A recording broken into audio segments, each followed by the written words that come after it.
Pasan a disposición judicial los 3 detenidos en la investigación que se sigue por supuestos abusos sexuales en un centro de enseñanza privado que está en Telde, en Gran Canaria. Ayer la policía llevó a cabo varios registros en el colegio y también en una vivienda de uno de los detenidos. ¿Qué tal a todos? Muy buenas tardes. Lo primero es vamos a comprobar a esos juzgados de Telde cómo van, cómo transcurren esas declaraciones. Aday Domínguez, buenas tardes. ¿Están, Aday, respondiendo a las preguntas del juez los detenidos?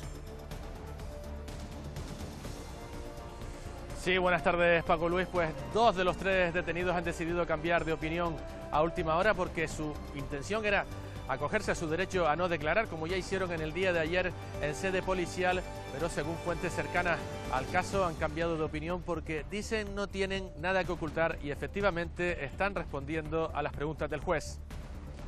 Eva Trujillo, la ministra de Sanidad, acaba de anunciar, lo ha hecho aquí en Canarias, la estabilización de casi 70.000 sanitarios en toda España.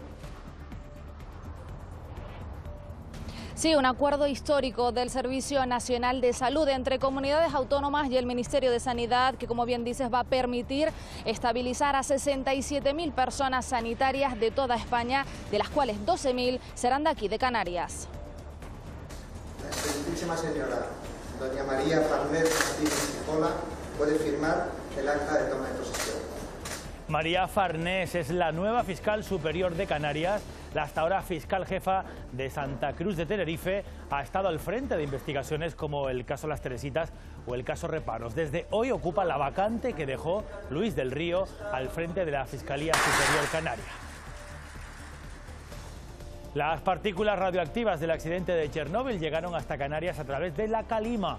Lo confirma un grupo de investigadores de la Universidad de La Laguna que concluye que esas partículas se camuflaron entre el polvo en suspensión, recorriendo miles de kilómetros, eso sí, sin causar riesgos para la población. En el Hierro podría estar más cerca de lo que pensamos la autosuficiencia energética plena y tan solo con energías limpias. Esto es lo que sostiene una investigación de la Universidad de La Laguna.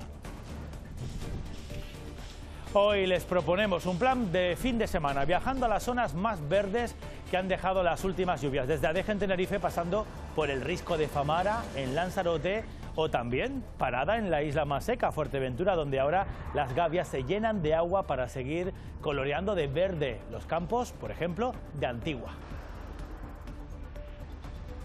En principio el campo no va a recibir precipitaciones destacables a lo largo de los próximos días, aunque de cara a mañana por la noche y la madrugada y la mañana del domingo no es descartable algo de lluvia débil por el norte de las islas. De momento, mañana volveremos a tener nubosidad de tipo medio y alto en todo el archipiélago, la nubosidad más destacable por el norte al final de la tarde, donde cabe la posibilidad, al menos en el norte de la isla de La Palma, que lleguen a caer algunas gotas y temperaturas que descenderán ligeramente. Aún así, seguiremos con valores muy agradables en zonas de costa.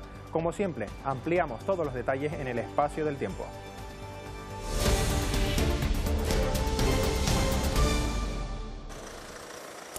Hoy hemos visto mucho trasiego, mucho movimiento en los juzgados de Telde, en Gran Canaria. La policía ha trasladado hasta el juez a los 3 detenidos por el momento en la investigación por supuestos abusos sexuales a varios estudiantes de un centro privado de enseñanza ubicado en Telde, en Gran Canaria. Bueno, ayer éramos testigos de uno de los registros en el colegio con presencia de uno de esos 3 detenidos conducido por miembros del equipo de delitos tecnológicos de la Policía Nacional. La noticia hoy está en otro punto, en los juzgados. Aday Domínguez, ¿sabemos cómo van esas declaraciones ante el juez? Hola, buenas tardes, Paco Luis. Pues en este momento podemos contar que hasta ahora estaría declarando el tercero de los detenidos, el informático del Centro Escolar Liceo Francés en Telde, en la isla de Gran Canaria. Los otros 2 detenidos estuvieron a punto de cambiaron de opinión, mejor dicho, a última hora, porque su primera intención era no declarar, como así lo hicieron también en el día de ayer, acogerse a su derecho a no declarar, que lo hicieron así como decimos en la sede policial. El secreto, la operación, mejor dicho, la investigación está bajo secreto de sumario, aunque según fuentes cercanas al caso, la clave podría estar en el contenido de un ordenador requisado por la Unidad de Delitos Tecnológicos de la Policía Nacional en el interior del propio centro. Un ordenador que también precisan esas mismas fuentes al que tendrían acceso varias personas, incluidas también los detenidos en esta operación que trata de dilucidar si hubieron o no abusos sexuales en este centro escolar de Tel de Gran Canaria. En principio han funcionado los protocolos previstos, tanto por el centro como por cuerpos y fuerzas de seguridad, y se está con esa investigación, y dejemos hacer a quienes tienen esa responsabilidad, en este caso la autoridad judicial, que llevará esa investigación adelante. En otro caso, el Tribunal Superior de Justicia de Canarias ha ratificado la sentencia condenatoria contra un hombre acusado de abusar de varios menores de edad. Según consta en la sentencia, el condenado, entrenador deportivo de un gimnasio en La Laguna, en Tenerife, se aprovechó de su relación con los menores para mantener encuentros de índole sexual fuera del gimnasio. Ha sido condenado a 10 años de cárcel. Y seguimos en Tenerife porque en Adeje un taxista ha sido detenido, está acusado de agredir sexualmente a una clienta. Lidia Lorenzo. Fue detenido gracias a la descripción que facilitó la víctima. Un hombre de 36 años, taxista en Adeje, ha sido acusado de un supuesto delito de agresión sexual a una cliente. Una joven de 22 años que solicitó el servicio de un taxi para volver a su casa en una zona de ocio del municipio de Adeje. Al parecer, el taxista la llevó a un lugar apartado y la forzó sexualmente. La Policía Nacional pudo identificar al conductor por los datos facilitados por la empresa de taxis donde trabajaba. Esta persona, acusada de un supuesto delito de agresión sexual, ya ha pasado a disposición judicial. Presuntamente llegó a agredir sexualmente a la joven de 22 años que viajaba en el taxi. Los agentes de la Policía Nacional, una vez recibida la denuncia y teniendo conocimiento de los hechos, desarrollaron una serie de investigaciones que, gracias a las diligencias practicadas, culminaron con la identificación del presunto autor de los hechos. Bueno, vamos con esta historia que tiene, como saben, final feliz. Lo que ven es el rostro de un padre aliviado. Aimar, el bebé secuestrado en Bilbao durante toda una noche, ya está el pequeño con su familia, que ha pasado las horas, se lo pueden imaginar, más angustiosas de toda su vida. Hemos hablado con él, con su padre, que además de confirmar que no fue informado de ningún protocolo en el hospital, en el materno, agradece toda la ayuda que ha recibido para recuperar a su hijo. Tiene apenas unas horas, pero sus padres ya han decidido en adelante celebrarle 2 cumpleaños. Cuando Pedro vio estas imágenes, supo que su bebé iba dentro de la bolsa y enloqueció. Pensó que aquella mujer que vestida de sanitaria se lo llevó con el pretexto de hacerle unas pruebas, tiraría al pequeño Aimar a una ría o un contenedor. Él mismo lo buscó entre la basura, completamente desesperado, mientras la madre confiaba en el desenlace feliz que afortunadamente se produjo. Fui a contenedores a buscar, arbustos, esquinas, y ya empiezas a pensar, pues si se la ha llevado y lo ha tirado a la ría de Bilbao. Ella estaba más entera y decía así, ya queda menos, ya queda menos ¿para qué? Ya queda menos para que venga Aimar. Conocer que la mujer había parado a comprar leche en una farmacia tranquilizó a la pareja y entonces a las 8 de la mañana recibe la llamada del investigador con un matiz. No fue un simple buenos días. Cuando me dijo muy buenos días, ahí supe que tenía a mi hijo, que tenía a Aimar y que iba a estar con nosotros. Abrió la ambulancia y pegó un salto para adentro y vi a mi hijo sano y salvo. Ahora Aimar descansa con sus padres, que ya cuentan las horas para presentarle a quien completa la familia, su hermana de 3 años. Pues se conocerán y bueno, por videollamada ya la ha visto, pero creo que va a ser el momento más feliz de mi vida. Lo dicho, una historia con final feliz. La ONG Open Arms lleva 8 años salvando vidas en el mar por toda Europa y hoy su fundador está en Fuerteventura para difundir el trabajo de su asociación en defensa de los derechos humanos. La foto de la muerte del pequeño Aylan Kurdi en la costa de Turquía removió la conciencia de Oscar Camps y lo llevó hasta la costa de Lesbos a salvar vidas. Una historia que comenzó en 2015 y que a día de hoy se ha convertido en lo que conocemos como Open Arms. Hay vidas que importan y vidas que parece que no importan nada, ¿no? Que si se pierden no pasa absolutamente nada. Bueno, es otro más, otra patana más, otro muerto más. No se distinguen las vidas. Por eso hace hincapié en que en el mar no hay migrantes, sino hay personas. En su asociación no solo salvan vidas. Intentar abrir los ojos a todo el mundo porque Tenemos que ser conocedores de que esto está ocurriendo e ir contra el discurso que impera, porque es un discurso completamente inhumano, ¿no? Parece que esté bien pensar que los demás pueden morir o que no les toca estar aquí. Canarias vive un repunte de migración en las últimas semanas. Camps que ha visto morir en el Mediterráneo a millones de niños, o como los barcos de salvamento, en vez de tener material de rescate, contaban con cañones de agua para disuadir a las pateras, nos regala esta reflexión. ¿Por qué desde cualquier punto de Sudamérica o cualquier persona puede coger un vuelo y venir a España y pasar unas vacaciones aquí? ¿Por qué estas personas, aún teniendo el dinero, no pueden pedir un visado y venir a España o a un país europeo? ¿Por qué? Esa es la pregunta que nos tenemos que hacer, ¿no? ¿Qué está pasando? Pues la Guardia Civil de Lanzarote ha detenido a un hombre de 21 años como presunto autor de un delito contra los derechos de los extranjeros por patronear presuntamente la patera que llegó hace unos días por sus propios medios al muelle de Órsola. En lo que llevamos de día, hoy viernes, ya han llegado unas 70 personas a Canarias, a la isla, 23 de ellas a la caleta de Famara. Otros 47 migrantes fueron rescatados por salvamento marítimo, todos en aparente buen estado de salud. Lo que nos ha llegado por migración irregular por vía marítima en estos años, quedan unas 1.200 personas en Canarias, ¿no? O sea que tenemos sin duda muchísimos mejores recursos que los que teníamos hace 2 años y medio, cuando yo fui nombrado delegado del gobierno, y bueno, hay cosas que mejorar. Tenemos la previsión de una inversión importante en Echedo. Se refiere el delegado del Gobierno al Centro de Acogida de Migrantes de Echedo, cerrado desde 2009 y cuya partida presupuestaria para rehabilitarlo llevan reclamando distintas formaciones políticas y sociales en la isla desde hace 2 años y medio.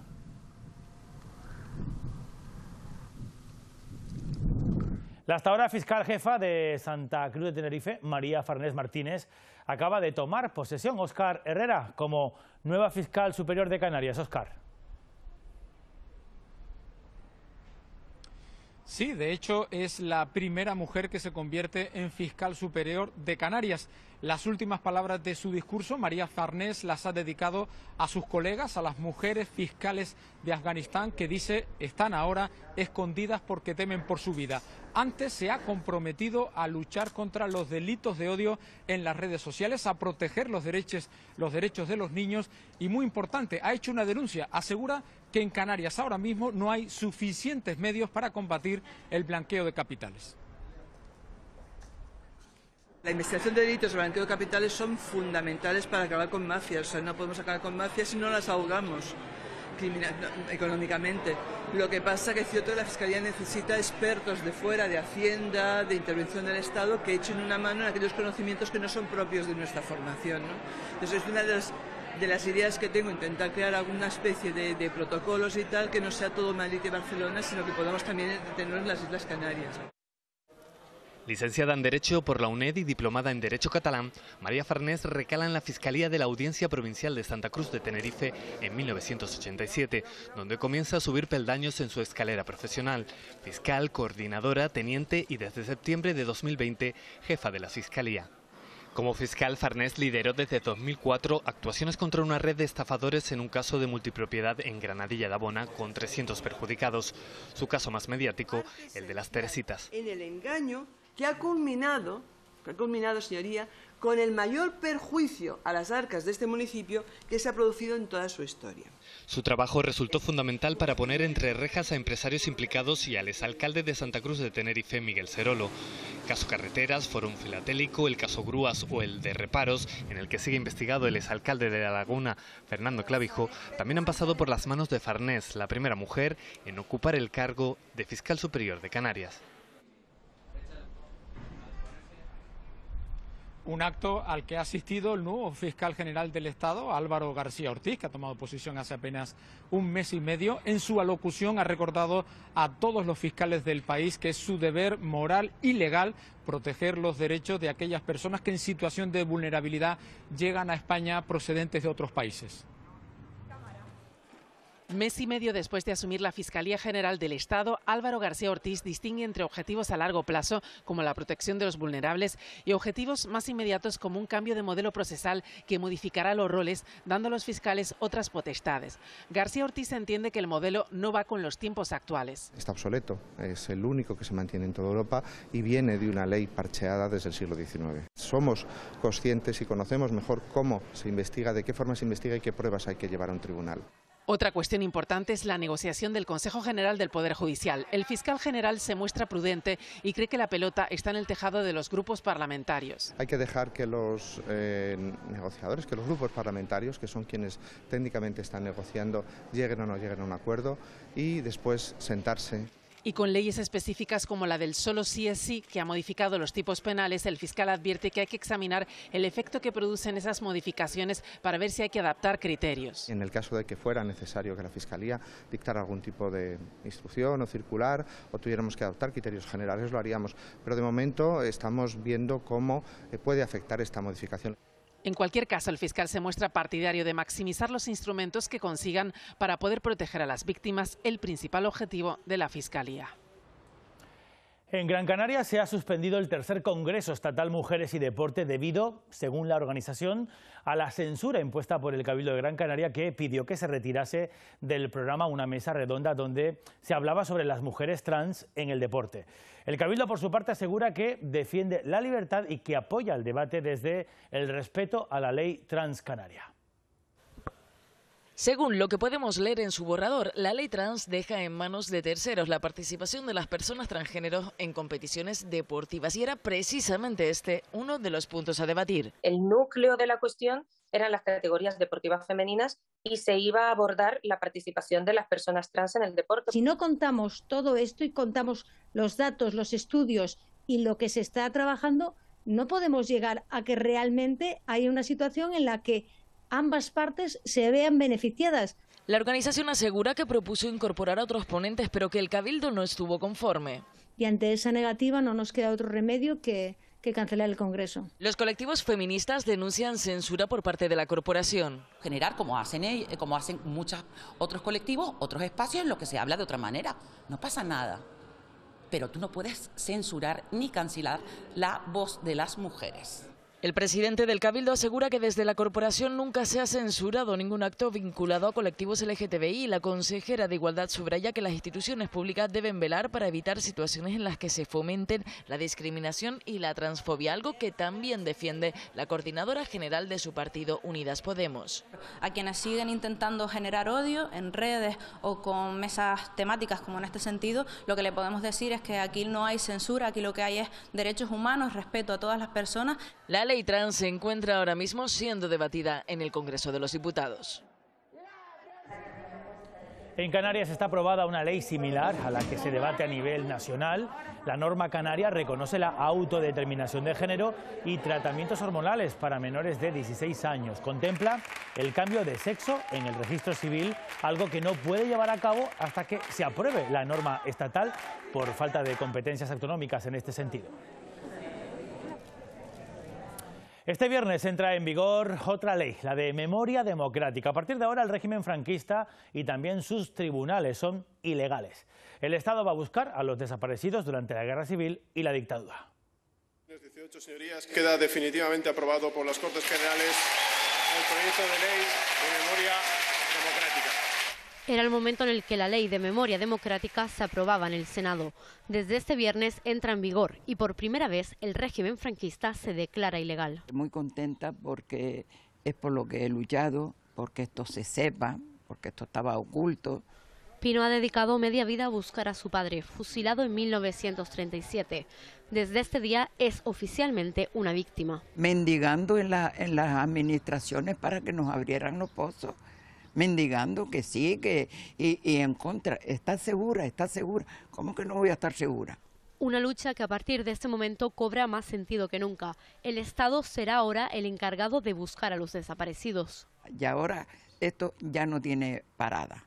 El Valle de los Caídos pasa a llamarse Valle de Cuelgamuros. Se retiran los símbolos del golpe militar y la dictadura y se homenajeará cada año a víctimas y exiliados. El gobierno destaca que con esta ley se salda una deuda histórica con las víctimas.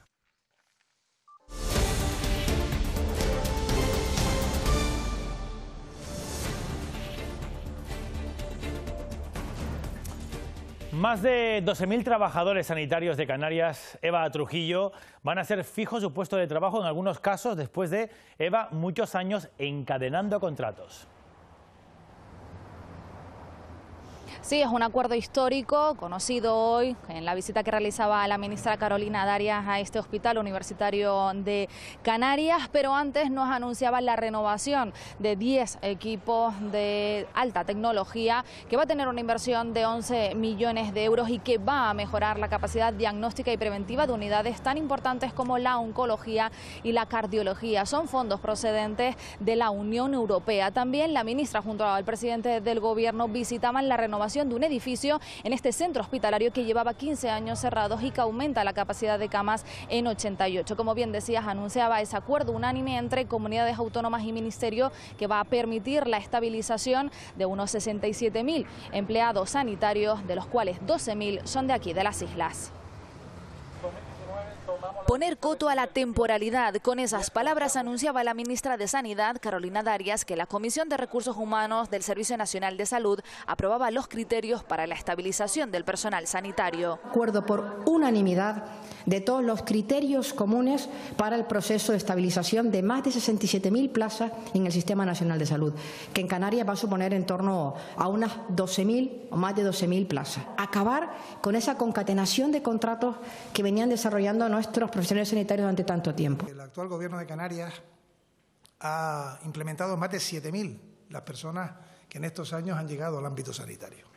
Es la mayor contratación que nunca se había dado en nuestra tierra y eso significa apostar claramente por la sanidad pública. 7.000 trabajadores que tras este anuncio verán estabilizado su contrato. Los abogados presentes en la mesa de confluencia de médicos y facultativos temporales de las islas desconocen todos los puntos aún, pero confían en el acuerdo. Si las plazas que salgan en Canarias baremarán y primarán con más puntuación a los empleados públicos que estén desempeñando su plaza aquí en Canarias, de otro posible candidato que venga de otra administración, de otra comunidad autónoma. Va en consonancia con el criterio de la ley. En la actualidad en Canarias, el 75% del personal sanitario tiene un contrato temporal.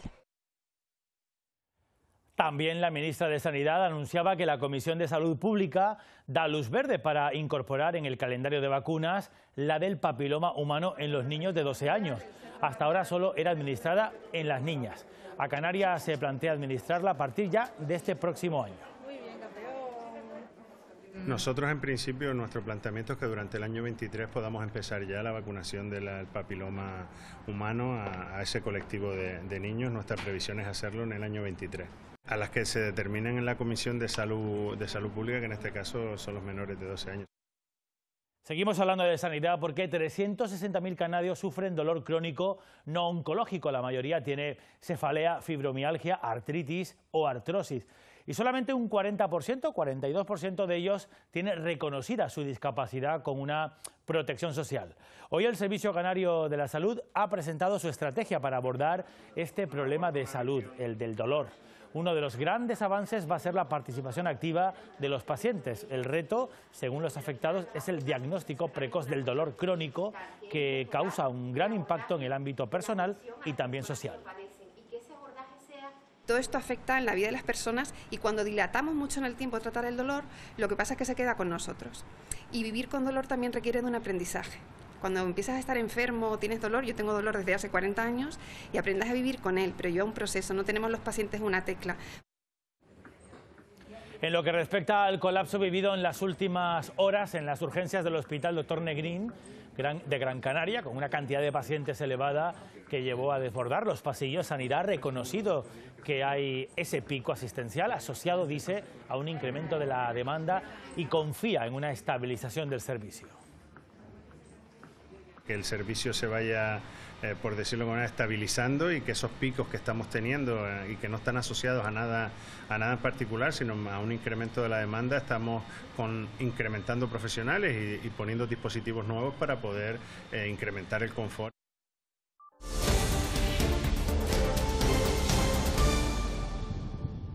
Detienen en Gran Canaria a 9 tripulantes de un barco arenero con bandera panameña por ocultar a un polizón.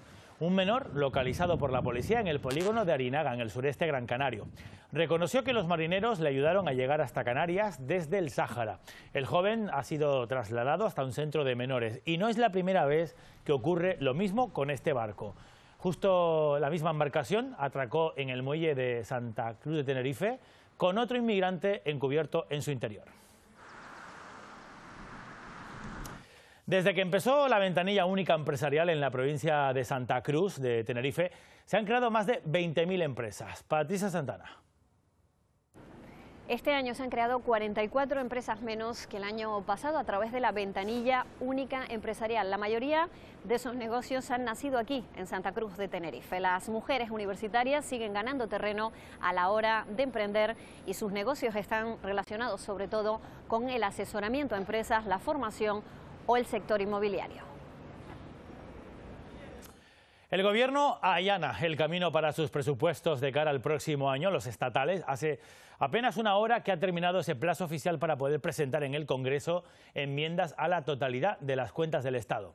El bloque que apoya al Gobierno va a seguir negociando partida a partida y solo la oposición, Silvia Mascareño, pide la retirada del proyecto. Sí, PP, Ciudadanos y Vox consideran que las cuentas son irresponsables y electoralistas. También otros grupos minoritarios como Junts, la CUP o Teruel Existe han presentado enmiendas. Pero la clave es que a pesar de estar amagando hasta el último minuto, ninguno de los habituales socios parlamentarios del Gobierno, ni PNV, ni Esquerra, ni Bildu, finalmente han presentado enmiendas. Y eso no significa vía libre para las cuentas, pero sí facilita su tramitación parlamentaria, especialmente de cara a superar el primer gran examen la próxima semana.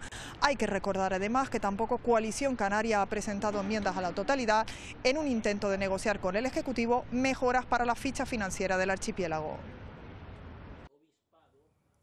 No tendrá problemas para salir adelante el presupuesto insular en La Gomera, unos 58 millones de euros, con casi un 13% de subida respecto a este año. Destacan los 10 millones que se dedican a bienestar social, educación, transporte y medio ambiente. Incrementamos en un presupuesto de 6, casi 7 millones de euros, que van destinados fundamentalmente a trabajar por las personas más vulnerables. Un escudo social para proteger a las personas en su conjunto y a las más vulnerables en particular, y que establece una política redistributiva que ya la quisieran otras administraciones públicas. Otra decisión económica, Arucas, en Gran Canaria. El ayuntamiento reduce al mínimo posible por ley el IBI, es el impuesto de bienes inmuebles. Los cargos públicos se van a congelar el salario. Tenemos que ser empáticos con la situación que se está viviendo también en la ciudadanía. Es una evolución del 3,5% de subida, más de unos 30.000 euros que podrían quedarse en las arcas y poderlos llevar a cualquier, tanto a servicios sociales como a sectores como en el empleo. Educación tiene dificultades, hablamos de la consejería, para incluir al SEIP tinerfeño Punta Larga de Candelaria en su red de ecocomedores, tal y como reivindican las familias del centro, que se están movilizando desde que comenzó este curso. La consejera avanza que la finalización de las obras de la cocina de ese colegio, previstas para el mes de enero, va a permitir al menos que la comida para los menores se elabore, se cocine en el propio centro. Ahí hay un enconamiento, si me permite la expresión, entre las auxiliares, la dirección del centro, la familia, el consejo escolar. Es más profundo de lo que eso, porque claro, hay familias que quieren que se queden las auxiliares de comedores de atención directa. La dirección del centro quiere que sea a través de una contrata. Aquello es un caos. En Lanzarote, Pedro Sanginés, quien fuera presidente del Cabildo, dice que el juez Cobo Plana dejó de ser abogado de Inalsa antes de ser el presidente de la institución. Ante los medios de comunicación, Sanginés ha aportado 21 audios relacionados con la declaración del abogado y explica que es imposible que él cesara a Cobo Plana, ya que todavía era presidente su predecesora, Manuela Armas. El fruto de una constancia por parte de Dolores Corujo, su gabinete y los denunciantes de que no tienen caso en el plano jurídico, y conscientes de que no tienen caso, pues tratan de someterme a este infame juicio paralelo en lugar de dejar trabajar a la justicia.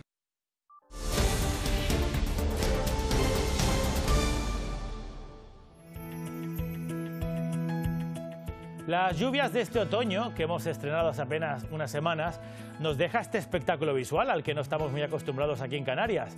En Adeje, en Tenerife, el color rojizo prevalece en esta época del año, pero ahora vemos cómo el verde se va abriendo paso. Y esto que ven son las vistas desde lo alto del risco de Famara en Lanzarote. El manto verde cubre casi toda la geografía de la isla, un paisaje seco y sin vegetación donde ahora brota la vida. Y en Fuerteventura, las gavias también se han teñido de verde después de una década sin agua. El municipio de Antigua ya se está preparando, ahí lo tienen, para la cosecha. Ha sido el agua esperada, ¿no? Son muchos años de sequía y el agua bendita, como solemos decir. Nos esperamos, yo creo, y siempre hay que confiar que una buena cosecha seguro, porque con el agua del cielo eso nos ayuda bastante. Para el tema de regadío, las aguas siempre vienen bien. También cayó una lluvia más o menos buena, no hizo mucho destrozo. Bueno, y vamos a ver esta prueba, aquí la tienen, de ese verde que nos rodea. Empecemos con Fuerteventura. Pocas veces vemos la península de Jandía y si cambiamos la foto de satélite, vean ahora Gran Canaria con ese corazón verde que se va extendiendo poco a poco desde el centro de la isla. Miguel Vega, visto desde satélite es una cosa, pero ya ahí a pie de tierra, como lo has comprobado tú, es todo un espectáculo. Se nota, Miguel, el efecto de las lluvias. Un planazo para el fin de semana, seguro. Se nota y mucho, y esto ha animado a bastantes curiosos a acercarse hasta las medianías y el norte de las islas para disfrutar de un paisaje que se ha teñido completamente de verde debido a las precipitaciones de las últimas semanas, provocando que cerremos el mes de septiembre más lluvioso desde 1961. Un agua que ha caído muy lentamente y ha llegado hasta embalses y estanques como estos y son muy bien recibidos por el campo. También ha empapado el terreno, dejándolo perfecto para la reforestación. Una de las plantas que se van a plantar en el Barranco de la Virgen, en el municipio de Valle Seco. Es solo una de las 220.000 plantas que el Cabildo de Gran Canaria quiere reforestar este otoño-invierno. Hacía 5 años que no se daban estas condiciones debido a las abundantes lluvias. Genera tempero suficiente para que aguante la humedad varios meses. A la altura del año que estamos es probable que vengan otras lluvias y se encadenen y esa humedad se mantenga bastante tiempo hasta las puertas del verano. Eso posibilitaría que la planta tenga tiempo de meter las raíces en el suelo y ya conseguir sobrevivir por ella sola. Las semillas de las zonas secas pueden estar años dormidas. Ahora se han despertado. Durante al menos 8 meses los ecosistemas más áridos se transformarán. Normalmente son cardones, vemos tabaibas que normalmente están desfoliadas, vemos los veroles. Todas esas especies con esta lluvia será suficiente para que completen su ciclo y la veamos verdes hasta el verano. En poquito tiempo veremos flores, veremos insectos, veremos toda una fauna que es de ocasión, que es cuando se dan estos periodos. Una oportunidad única, la de disfrutar de este efímero manto verde. Pues la Universidad de La Laguna asegura en un estudio que cada vez está más cerca de conseguir el reto 100% energías renovables en una isla como El Hierro. Es un hito en la investigación aquí en Canarias, que nace, fíjense, fruto de una casualidad. Eduardo Pulido. Una casualidad, una incidencia o un fallo, lo cierto es que un problema en uno de estos 5 aerogeneradores abrió la puerta a una investigación pionera en las islas que asegura que El Hierro está muy cerca de poder olvidarse para siempre de la huella de carbono. En marzo de 2020, un aerogenerador de la central falla, provocando una caída de potencia. A partir de esta incidencia, se desarrolla un modelo de almacenamiento mediante electrónica de potencia. En algún grupo de generación, pues no se aporta suficiente energía para cubrir las necesidades de los ciudadanos, pues inmediatamente otro se activa y esto lo podemos hacer en ratios por debajo del segundo. El estudio supone el primer ejemplo real de cómo la electrónica de potencia puede ayudar a aumentar las energías renovables. Tener claro, a partir del trabajo que hemos realizado, que hay una solución ya, pues es una gran noticia para el futuro. Para conseguir la autosuficiencia energética limpia en El Hierro hay que aprovechar la energía fotovoltaica. Bajar la demanda de consumo con paneles solares en comunidades y viviendas, vamos a lograr llegar a ese 100%. Hasta la fecha, Corona del Viento ha conseguido una penetración media de renovables del 50%. Ahorrar en la factura de la luz y pasar en pocos meses de pagar 180 euros a tan solo 30 es lo que ha motivado a Víctor a instalar placas que le permitan un autoconsumo. Para un pensionista como yo, pues es preferible invertir en esto que me rebaje la factura de la luz a tener que seguir pagando como estoy ahora, 180, 170, así. La inversión inicial, que puede superar los 10.000 euros, el principal obstáculo. Claro, tienes que esperar por lo menos 2 años a que te los den, pero inicialmente tienes que tener el dinero. Y sí, de momento es sustanciosa la inversión que tienes que hacer. Nosotros empezamos ayer esta instalación, hoy la terminaremos y ya mañana el señor lo empieza a notar desde el minuto 0. Si bien es verdad que se nota paulatinamente, porque primero notas lo que te ahorras en autoconsumo y en este caso también tienes almacenamiento energético. Tengo muchos clientes que ya están jubilados o próximos a jubilarse y piensan en sus nietos, piensan en sus hijos y que quieren un mundo mejor. Desde que finalizó la pandemia, la demanda en comunidades de vecinos ha aumentado para autoconsumo compartido. El objetivo, ahorro de factura y conciencia medioambiental. Placas solares es lo que quiere instalar en edificios públicos el Cabildo de Tenerife a través del Observatorio del Cambio Climático y la Energía. Una herramienta para informar a los vecinos sobre las ayudas que ofrece la Administración para colocar la energía fotovoltaica en casa para el autoconsumo o para saber de qué forma se están desarrollando políticas sostenibles. Una web también va a ofrecer información directa sobre todas estas acciones. Utilizar cubiertas públicas, tejados municipales, etcétera, para ejercer un autoconsumo colectivo donde se pueda poner a disposición de familias vulnerables esa energía renovable que pueden recoger los propios ayuntamientos. Podemos Canarias ha presentado su propuesta de ley de ecotasa. Se trata de cobrar entre 1 y 3 euros la noche a cada turista que visite el archipiélago, destinando lo que se recaude a proyectos de conservación, al medio ambiente, inserción laboral o también para familias vulnerables. Y nosotros decimos, la sociedad canaria tiene que empujar por encima de lo que empujan los empresarios turísticos para exigirle a los grupos parlamentarios y a los partidos políticos que no se puede permitir que en Canarias se pierdan del orden de 300 a 600 millones de euros anuales porque dejemos de ingresar por la ecotasa. Pequeñas trazas de elementos radioactivos derivados del accidente de Chernóbil en Ucrania en 1986 llegaron hasta Canarias a través de la calima. Esto es lo que ha determinado un estudio científico de la Universidad de La Laguna. Restos que no son dañinos para la población.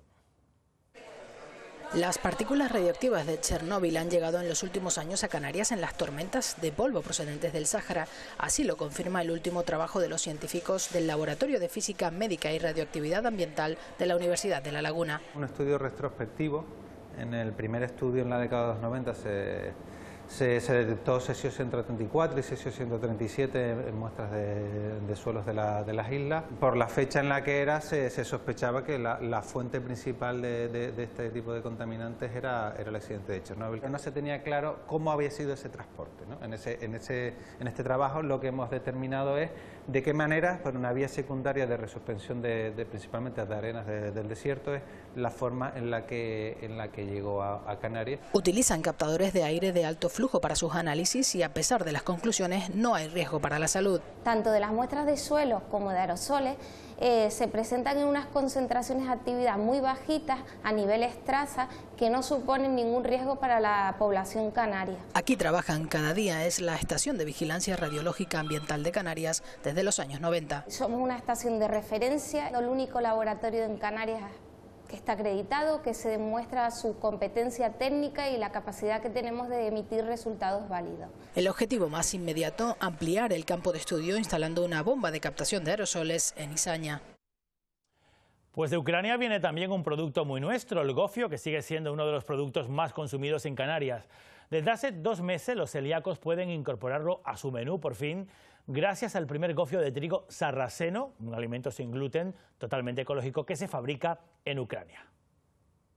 Quería mostrar la forma que tiene el trigo sarraceno, el grano. Como ve, tiene forma de corazón. Es la materia prima para elaborar el primer gofio de trigo sarraceno, un alimento que Sunil ha sabido crear para quienes tienen alguna sensibilidad, intolerancia o alergia al trigo. Es un sabor mucho más sutil, más elegante y que se pueden preparar todos los platos típicos de la cocina tradicional canaria con él. La idea surgió gracias a su madre y su vieja amiga Luisa. Tras varias pruebas con granos de lugares como Lituania o Polonia, finalmente el ucraniano resultó ser el más adecuado. El único fabricante que nos pudo ofrecer la calidad que queríamos, que fuera con certificación sin gluten, con el tueste preciso que necesitábamos para que mantuviese todos los nutrientes el gofio, era la opción de la empresa de Ucrania. Un pseudo cereal de mayor calidad por la cantidad de aminoácidos que contiene. Tiene características en común con los otros cereales, como por ejemplo los carbohidratos de absorción media y lenta, el contenido en fibra y el bajo contenido en grasa. Pero la diferencia principal es que el contenido en proteínas es mayor. Es un alimento que no tiene edad para consumirse y que al ser un cereal es la base de nuestra dieta mediterránea. Y en La Palma, expertos en inteligencia, en vulcanología y medicina están analizando la erupción volcánica y sus consecuencias en el marco del tercer Congreso de Seguridad y de Turismo.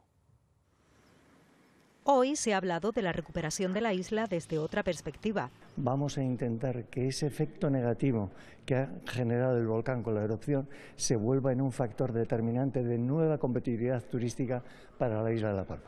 Una mejoría que se logra con la implicación de todos los sectores. ¿Cuánta gente ha sido afectada? ¿Qué rangos de edades? Es un estudio, además, que no es solamente la curiosidad científica, evidentemente, sino tiene una aplicación tremendamente práctica, y es identificar con exactitud los grupos de riesgo sobre los cuales se debe actuar terapéuticamente. Esa es la clave de la cuestión. Y es que si se trabaja con la población afectada de forma eficiente, se produce el cambio en la propia región. Importante también. El que haya planes de prevención, el que haya organización, que se planifiquen las cuestiones, de eso vamos a hablar, eso es importantísimo, porque no solo durante la crisis nos ayuda a que no tengamos pérdida de vidas humanas, como no hemos tenido aquí, gracias a Dios, sino que nos ayuda a que el sufrimiento posterior dure el mínimo tiempo posible. La Casa de la Cultura del municipio del Paso acogió el tercer Congreso de Seguridad y Turismo COSETUR. Cita con la tradición en la Plaza de la Concepción de La Laguna en Tenerife desde hoy y durante todo el fin de semana. 40 artesanos forman parte de una nueva edición de la Feria Anual de Artesanía de la ciudad. Yorena Goya estuvo allí. Vuelven los oficios artesanales hasta esta Plaza de la Concepción dentro de la 9ª muestra de artesanía de La Laguna. Desde hoy hasta el domingo unos 40 artesanos están mostrando aquí su trabajo. Es una oportunidad para conocer las piezas de madera, textil, alfarería o cerámica. Hoy pueden visitarla hasta las 8 de la noche. El fin de semana tendrá un horario de 10 de la mañana a 5 de la tarde. Es una iniciativa que cuenta además con actividades de dinamización en este entorno con distintas actuaciones musicales. Una cita que regresa tras 2 años de parón y con la que el ayuntamiento quiere potenciar el sector artesanal del municipio, ofreciéndoles este espacio al aire libre para mostrar su trabajo. Ojalá que fuesen toda la semana los espacios así, porque el artesano vive de esto, es parte de la cultura de los pueblos y claro, la artesanía es cultura. Creo que funcione bien, que venga mucha gente, que nos conozca y si se vende mejor. Pues aquí en La Laguna, como se mueve bastante gente, en otros años no nos hemos podido quejar, ha salido muy bien. Y otro plan sin salir de Tenerife, comienza esta tarde la Naga Biofest, segunda edición del festival que comienza también en La Laguna con otras actividades como senderismo por Anaga, un taller de alfarería y otro de fotografía de aves. Un plan ideal para los amantes de la naturaleza. Una propuesta basada en la educación ambiental y el respeto. Es el silbo herreño, que va a ser declarado bien de interés cultural antes de que termine esta legislatura. Esto se ha comprometido al menos la consejera de Cultura, Manuela Armas, en comisión parlamentaria, quien ha negado que haya una mano negra ante los retrasos en la tramitación desde que se iniciara ese primer expediente en 2017 y apela a que se trabaje en comunidad. Bueno, en deportes, un apunte más, agenda deportiva, fin de semana con 2 citas importantes, armando el Rally Isla de Tenerife y también la Transvulcania. Esta noche arranca, Paco, el rally y ya tenemos ganadores de la vertical que se disputó ayer, de la Transvulcania. Lo contaremos después y mañana sábado llegan los platos fuertes de esa Transvulcania con Televisión Canaria en directo. En fútbol, la UDG Tenerife vuelve a jugar en casa en La Palmera el domingo, 5 meses, más de 5 meses después de que se han pasado 2 de sus partidos por suspensión por diferentes motivos. Por fin juega en casa, se reencuentra con su afición. Y en los equipos Tenerife y Las Palmas, Ramis y Pimienta han hablado hoy, ambos para seguir su buena racha. La Unión Deportiva para conservar el liderato y el conjunto del Tenerife para ampliar a 7 sus partidos sin perder y, si es posible, ganar su primer partido, que no lo ha conseguido todavía, fuera de casa. Bueno, a ver si el lunes contamos buenas noticias del fin de semana. Gracias, Armando. Enseguida se quedan con los deportes. Antes un apunte más porque llega una nueva colección de obras de Francisco de Goya a la Fundación Mafre Guanarteme, en la capital Gran Canaria. Desastres de la guerra muestra una visión realista de las atrocidades de la Guerra de la Independencia. Una mirada personal de Goya sobre el conflicto bélico retratada en 80 láminas a modo de crónica. Así les deseamos muy buen fin de semana a todos. Estamos de vuelta el lunes y tengan una muy buena tarde. Adiós.